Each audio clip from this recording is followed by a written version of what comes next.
নমস্কার বন্ধুরা, চাঁদ ক্রিয়েশনে সবাইকে স্বাগত। আজকে আমি মটন কষা একটু করে দেখাবো। একদম ঘরোয়া পদ্ধতিতেই মটন কষা করা। দেখুন কিভাবে করছি রান্নাটা। মটন কষা করার জন্য এখানে আমি মোটামুটি 500 গ্রাম মতন মটন, এটাকে ভালো করে ধুয়ে নেওয়া হয়েছে। এবারে আমি প্রথমে বড় চামচের 1 চামচ মতন দিয়ে দেবো সর্ষের তেল। এখানে আমি কিছু গুঁড়ো মশলা নিয়ে নিয়েছি, যেমন ধনে গুঁড়ো, জিরে গুঁড়ো, শুকনো লঙ্কার গুঁড়ো, চিনি, হলুদ গুঁড়ো আর একটু নিচ্ছি নুন। এই নুনটা 1 চামচ মতো নিতে হবে। এই সবটাই কিন্তু মাংসের মধ্যে দিয়ে দেবো। এখানে পেঁয়াজ বাটা আর আদা রসুন বেটে রেখেছি। এই পেঁয়াজ বাটা আর আদা রসুন বাটাটাও কিন্তু বড় চামচের 1 চামচ মতন দিয়ে দিতে হবে।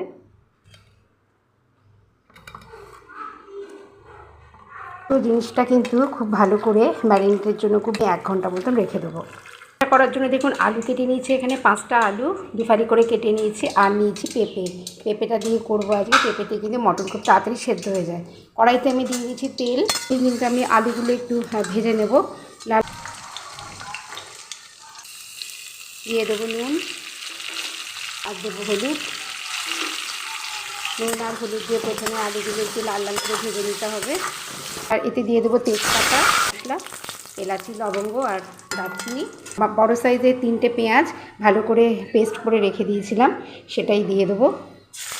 পেঁয়াজটা ভাজার সাথে সাথেই আমি কিন্তু এখানে আদা রসুন যেটা আমি বেটে রেখেছি সেইটা আর কটা কাঁচা লঙ্কা আছে সেটাও কিন্তু দিয়ে দেবো। একই সঙ্গে এগুলো একটু ভালো করে তেলে ভেজে নিতে হবে।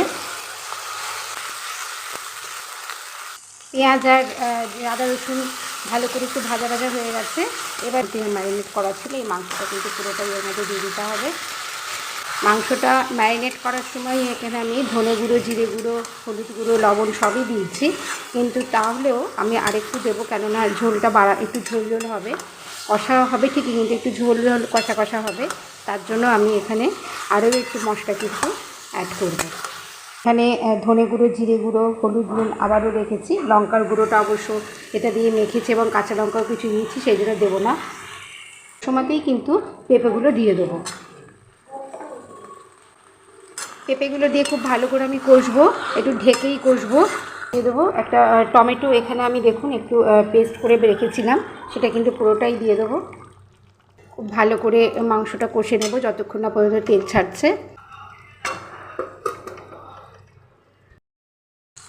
মাটনটা কিন্তু খুব ভালো করে দেখুন কষা হয়ে গেছে এবং সাইড দেখুন তেলও ছেড়ে গেছে। এবার আমি এটা কুকারে পুরোটা ঢেলে দেবো। মাটন আলু একসঙ্গে কিন্তু কষার পর আমি সবটাই কুকারে দিয়ে দিয়েছি। এবার দিয়ে দিয়েছি 1.5 গ্লাস মতন জল। এই কষাটা হবে মোটামুটি 4-5টা মতন সিটি আমায় দিতে হবে, যেহেতু পাঁঠার মাংস হতে একটু সময়ই লাগে। 4-5টা মতন সিটি দিয়ে আমি কিন্তু তারপর নামিয়ে ফেলবো। এর মধ্যে আমি শাহি গরম মশলা, তারপরে কুকারের মুখটা আটকে দেবো। 5টা মতন সিটি হওয়ার পরে কিন্তু আমি মাংসটাকে নামিয়ে নেব। মটন কষা পুরো তৈরি হয়ে গেছে। একদম ঘরোয়া পদ্ধতিতে কিন্তু এই মটন কষা করা। আশা করি রান্নাটা আপনাদের ভালো লাগলো। ভালো লাগলে সাবস্ক্রাইব করে দেবেন, লাইক করবেন, শেয়ার করবেন, কমেন্ট করবেন প্লিজ। আবার নিয়ে আসবো চাঁদ ক্রিয়েশনে একটা নতুন রেসিপি নিয়ে। ভালো থাকবেন, সুস্থ থাকবেন। নমস্কার।